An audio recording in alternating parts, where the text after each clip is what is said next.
My best friend was my safe person in our small town. Now he says I'm a traitor for being bisexual. Have you ever had that one person who felt like home? The person who knew your secrets before you even whispered them to yourself. Growing up in a town where being different was a death sentence, Leo was my everything. We came out together, escaped together, and moved to the city for college as a team. He was my primary support, my roommate, and the brother I chose. I thought our bond was unbreakable because it was forged in fire. For years, we were the perfect duo.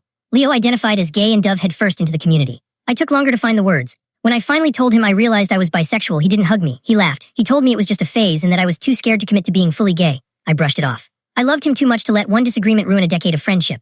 We lived in a quiet truce for 3 years, dating men and living our city lives. The silence broke when I met Alina. It wasn't a casual thing. It was real, but the moment Leo saw us together, he turned into a stranger. He stopped talking to me in our own apartment.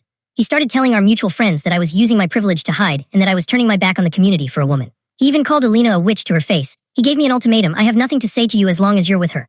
The harassment didn't stop at home. At a group dinner last Friday, the atmosphere was suffocating. Leo and 3 of our friends cornered me, framing my relationship as treason. They acted like I had abandoned our shared history just because I was happy with a woman. I realized then that my safe person only wanted me around if I fit the version of me he approved of. He didn't want me to be authentic. He wanted me to be a mirror of himself. When I told him I was moving out, his anger finally cracked. He started crying, begging me to stay, saying he would tolerate Alina if I just didn't leave him. That was the most painful twist of all. He wasn't apologizing. He was offering to put up with my identity as a favor. He was willing to be my friend only if I accepted that part of me was a flaw.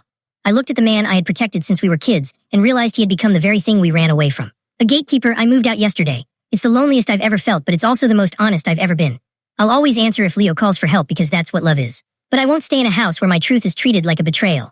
I realized that the hardest part of growing up isn't leaving your hometown, it's leaving the people who refuse to let you grow. Is it ever okay for a friend to give you an ultimatum about who you date?